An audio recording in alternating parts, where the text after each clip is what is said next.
I hope you're having a great day. My name is Nathan Brummel, and today in Modern Church History, we look at the childhood of Jonathan Edwards. In our last video, in our introduction to this whole series, we talked about how Jonathan Edwards was one of the founding fathers of evangelical Christianity in America. Now we turn to his childhood. Jonathan Edwards, as we will see, grew up in a family dominated by women. Strong women, spiritually minded women. A mother who was a very strong figure in his life. Could you expect anything less from Esther Stoddard Edwards, Jonathan's mother? After all, her daddy was Solomon Stoddard, sometimes referred to as the Pope of New England, or of certainly the inland area in Massachusetts, because he was so influential. While Solomon Stoddard's daughter Esther, a lady who was very biblically literate and very theologically aware, was in the province of God, Jonathan's mom. And then his dad was a very interesting person for maybe a psychologist to evaluate, and no wonder, given what he went through in his childhood. As we shall see, Jonathan's dad, Timothy, had a mother, a biological mother, who was out of control. Bad situation. And so it's no wonder that Jonathan would have a dad who was very, very concerned about things being under control. Things had been out of control in his boyhood. It's also interesting to me that Jonathan Edwards comes across as someone who is very kind and considerate. I think part of his personality shows the influence of being around mom and 10 sisters. So he had a lot of girls around him as he was growing up. And he also had girls who were great examples of godliness, spirituality, and academic examples for him. They were some of the people who would test him on his Latin as he began learning his Latin grammar as a boy. So Jonathan Edwards came from a family of strong women, and he also came from a family where he had a dad who was very rigorous, also highly educated, very intelligent, and also his grandfather before that had been a lawyer. He became a very influential lawyer, a very well-educated man for his time. Sometimes when we think of people who lived a long time ago, we think that somehow we in the 21st century are so much smarter than people who lived back then. But you would have been surprised with Jonathan Edwards and his family, how literate they were, how well they could write, how well they knew their Bibles, how they were familiar with Christian theology. And so today we begin to look at the birth and childhood of one of the founding fathers of American evangelical Christianity, Jonathan Edwards. As I have implied, Jonathan Edwards was born into a ministerial dynasty at a time when the ministers were the most influential persons in their entire community. Ministers were the most educated people in New England society. We're talking now about the early 1700s. At that time, the ministers were graduates of Harvard, a school that had been established by the Congregationalists. These people were evangelical Calvinists. They were supporters of the Reformation. Some of their ministers also had been educated back in the Old World before they came to America. These ministers held to the same faith as the Pilgrim Fathers. And just like the ministers among the Pilgrim Fathers had played a very, very important role spiritually and theologically in the communities of the New World, well, they had also played a very important social role too. And using their public platforms, the opportunity to preach the Word of God publicly to the congregations, they played a vital role in shaping the ethics and the worldview of the New Englanders. Now remember that back home in England, politics and religion were still intertwined. Remember, the King of England had opposed the nonconformist Puritans. The King of England was viewed as the head or the governor of the Anglican Church, and many of the Puritans had been persecuted, in fact, cast out of their callings, their ministries, due to the influence of Anglican-oriented kings or queens.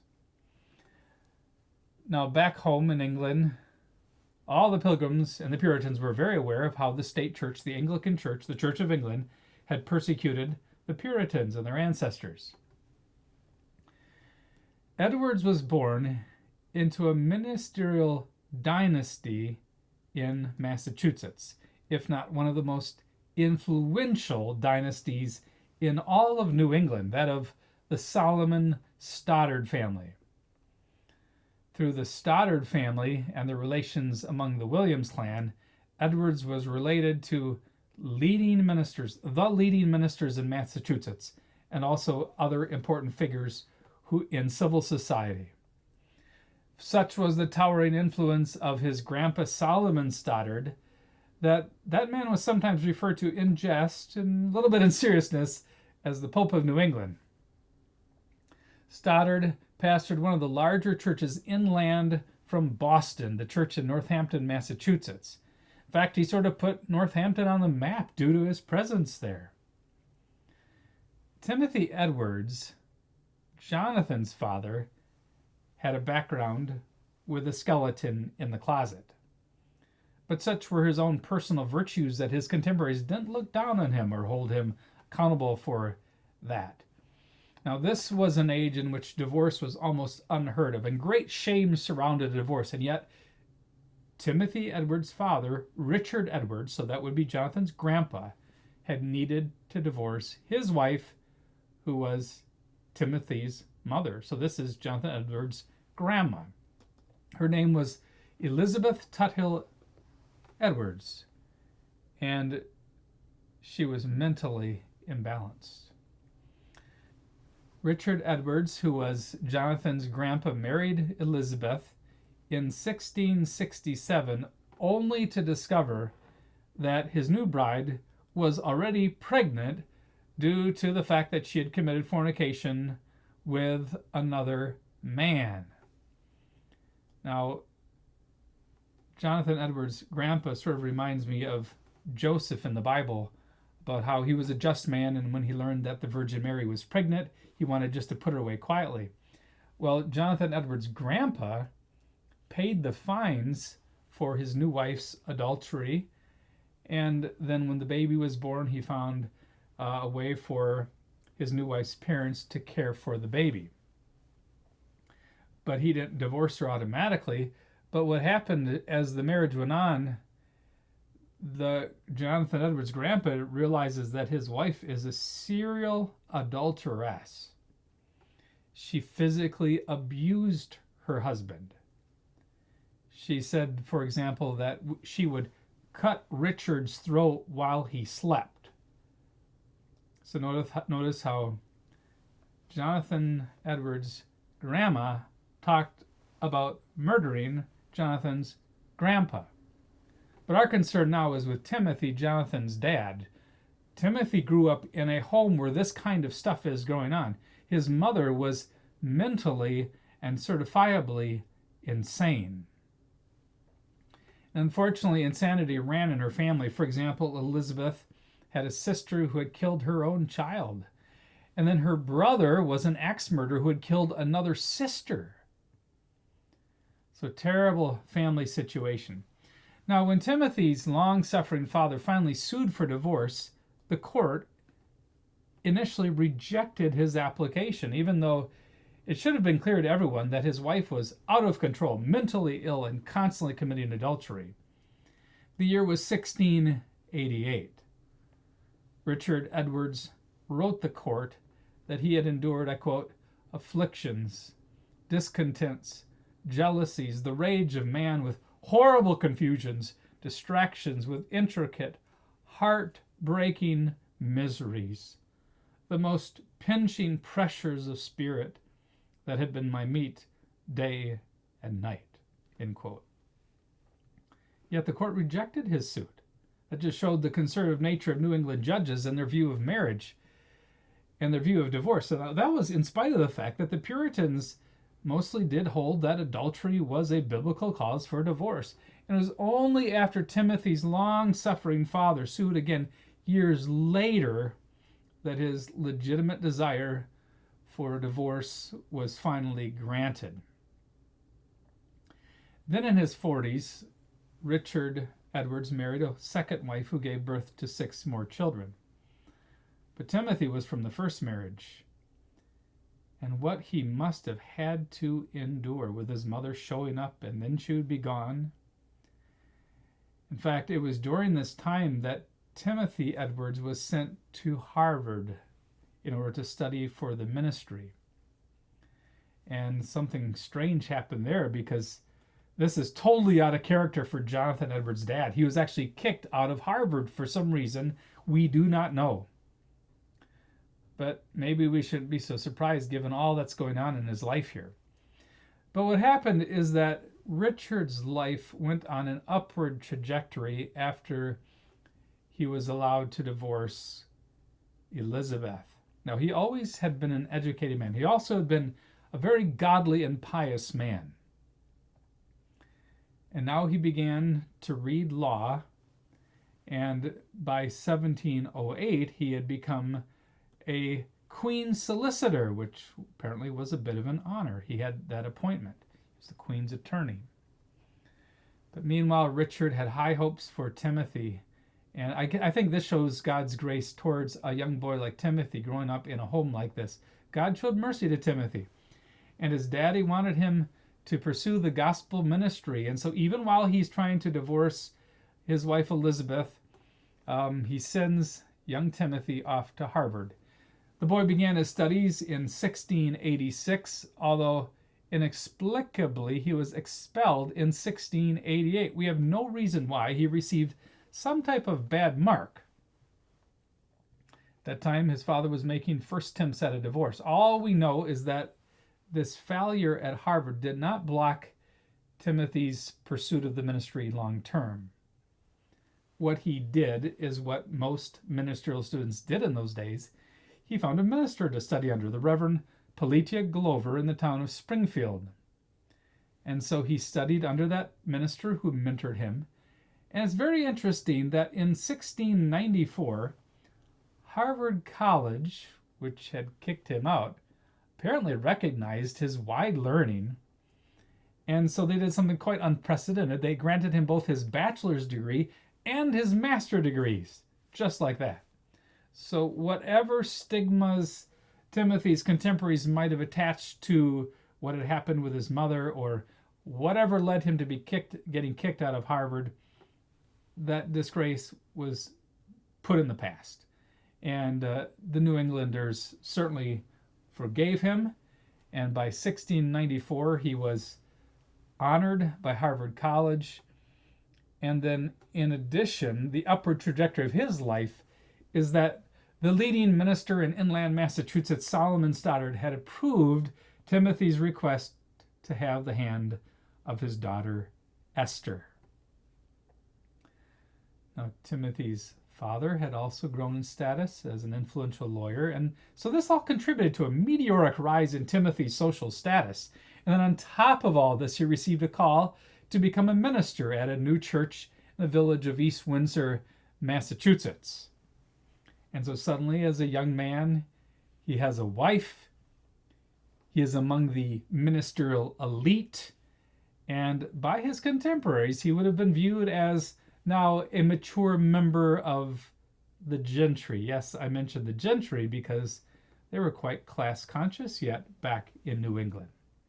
We'll have to talk about how when we talk about these early American settlers, we shouldn't suppose that they didn't have a sense of class consciousness. So Timothy, this is Jonathan's daddy, grew up in a home where there was constant upheaval. Things were out of control, and probably that contributed to a perfectionistic vein in Timothy. He certainly was an advocate for order and discipline. Now, that could have strengths and weaknesses. He wanted to exercise precise control over his whole life, and that would have an effect on his son. He also wanted to maintain proper order in family and in the community and in the church, and that would have its effects too. I love how one time he wrote a letter to his wife. Now, most of the time he wasn't gone from his wife, Esther, so he didn't have an opportunity to write letters to her.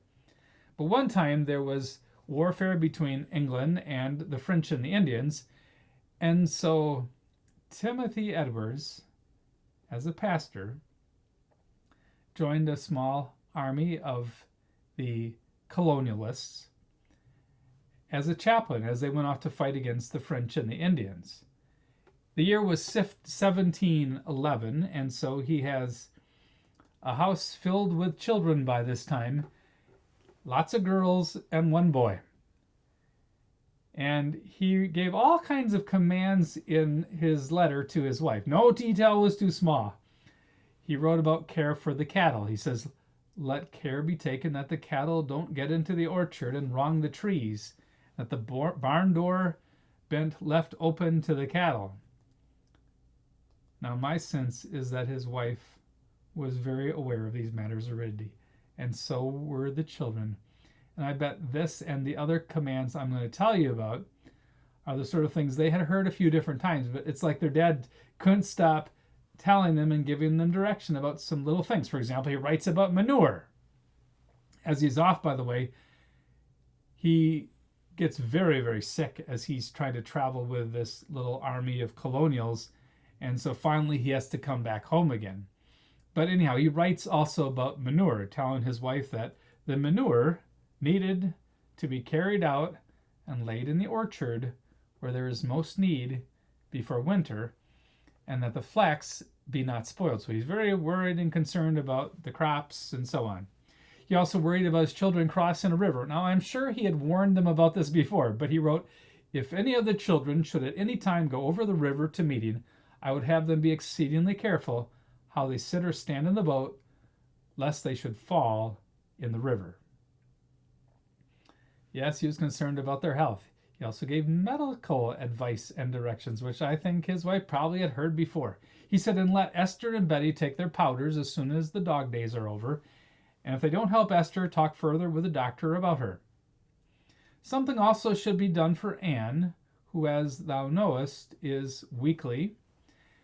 And take care of thyself, and don't suckle little Jerusha too long." So he's giving advice to his wife about everything. He tells Esther, don't suckle her, your little baby girl, too long. He's also concerned about Jonathan being naughty, who, from all the records we know, was a very obedient young boy. He says, "I hope you will take special care of Jonathan, that he doesn't learn to be rude and naughty, etc., which you and I have lately discoursed. I won't have you venture him to ride out into the woods with Tim." So some very specific requirements are coming from a distance. And then he writes about Jonathan's homeschooling. So while he's gone, the girls and Esther, the mom, are continuing the homeschooling. He says, "I desire you to take care that Jonathan don't lose what he has learned, but that as he has got the accidents above 2 sides of propria quae moribus by heart, so that he keep what he has got." And then we also learn that Timothy had apparently taught Latin to his daughters too, and they were learning with Jonathan because Dad says that the girls need to continue to learn their Latin grammar and then practice their writing skills as well. He also tells his wife that the older sisters needed to quiz Jonathan, which they probably were doing. He says, "I would therefore have him say pretty often to the girls." He tells his wife that the girls need to continue to make progress in their Latin. He says, "I would also have the girls keep what they have learned of the grammar and get by heart as far as Jonathan has learned. He can help them to read as far as he has learned." There we learned that little precocious Jonathan appears to have learned a little more in about reading Latin than his sisters have, even his older sisters. So he's supposed to help them out. And everybody has to practice writing. He says, "I would have both him and them keep their writing, and therefore write much oftener than they did when I was at home." So the away dad's attention to detail is remarkable, and I think that gives us a window into his perfectionism and to the detail with which he could be concerned. And I think that Esther and the children had heard all these little little details and commandments before, but we find that Timothy directs that same perfectionism to the Christian life, which can be a good thing, right? Because we have a very meticulous God who wants us to obey all of his commandments.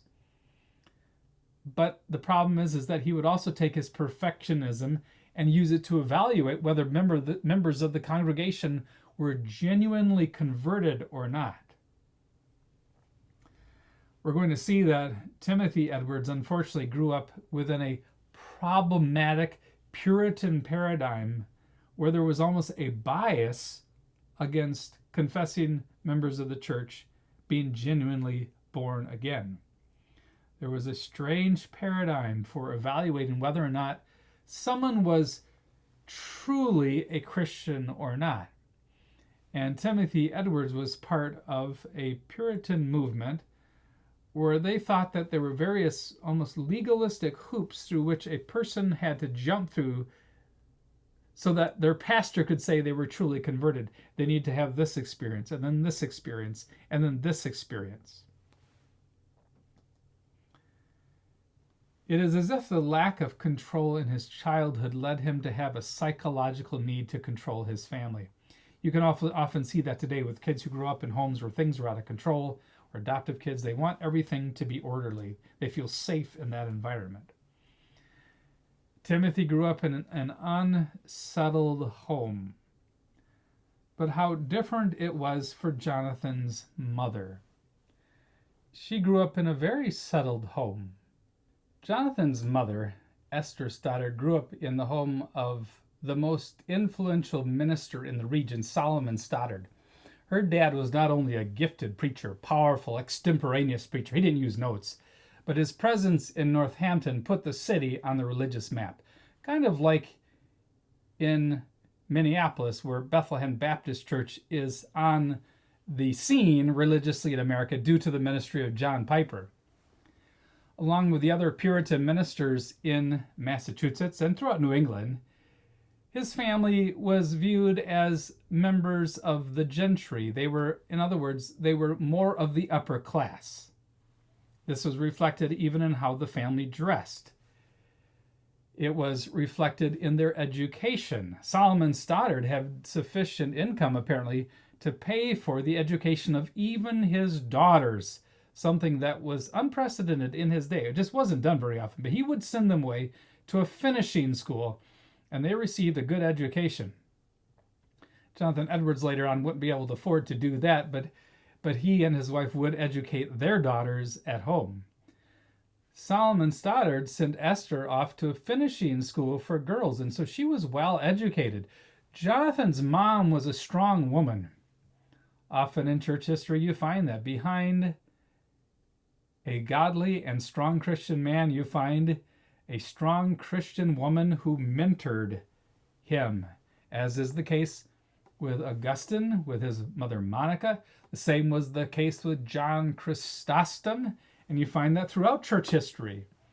And we find that Jonathan Edwards, he had a very godly mother. She was very literate in the Bible, and she also read widely in Reformed theology. George Marsden refers to Esther as a formidable presence in her own right. Yes, people in East Windsor talked about her as tall, dignified, and commanding in appearance. But they also said, but she's affable and gentle in her manners. And that's Edwards all the way. Edwards was never the kind of person who would unnecessarily offend people. Esther was known for her intelligence, her knowledge of the Bible, and Marsden says her theological acumen. She homeschooled her children, and she also helped her husband, who taught in a local day school for other children in the town. She retained her sharp intellect and teaching abilities even into old age. George Marsden tells us that until she was in her 90s, women of East Windsor regularly came to afternoon sessions in the old parlor schoolroom for readings of the Bible and theological writers punctuated by her acute commentary. So what a wonderful woman this was. Even in her old age, she is mentoring younger women. When George Whitfield later on met the aged Timothy and Esther when they were in their 80s, he compared them to aged Zacharias and Elizabeth, the elderly and pious parents of John the Baptist, who Dr. Luke tells us about. Esther would raise 10 daughters and 1 son. She gave birth to 10 daughters who all grew to be 6 foot tall. And that's why people referred to Timothy and Esther Edwards as having 60 feet of daughters. So for their time, they were uncommonly tall. It reminds me how at the time of the Reformation era, for example, George Washington and Thomas Jefferson towered over so many of their contemporaries. Just put Jonathan Edwards, for example, next to someone, he was taller too. Put Jefferson next to John Adams, for example. John Adams was short and rotund in comparison. So the Edwards family was made up of some pretty tall people for their time. Now, both the dad and mom, Timothy and Esther, were poised to teach their own children at home, and they did. So the children received what we would call today a homeschool education. That was widely done throughout New England. Only when Jonathan was a little older would he go to a school outside of the home. Jonathan grew up in the town of East Windsor, Massachusetts. This town was located quite far from the frontier, so the danger of Indian attacks was not as great there as it was for towns to the west along the frontier with the Indians. But I think if you would visit East Windsor, you'd say, wow, this is like a frontier town. And you would have found that almost everybody in the village was one way or another involved in farming. Even the minister would be involved in farming. In fact, part of his payment would be given certain land where he could raise crops on, and other land where he could graze his animals. Now, in addition to Timothy's preaching and pastoral duties, he also prepared promising students in their town for entrance to Harvard. Now, the big thing there, of course, would be to learn Latin. Back in those days, if you were going to study at the college level, you needed to learn Latin.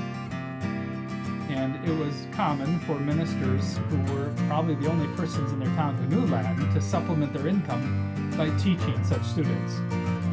And in fact, Timothy's gifts and qualities as a teacher were so strong that the tutors at Harvard recognized that. You can see with Timothy's attention to detail and the strain of perfectionism in him, he would be the perfect Latin teacher.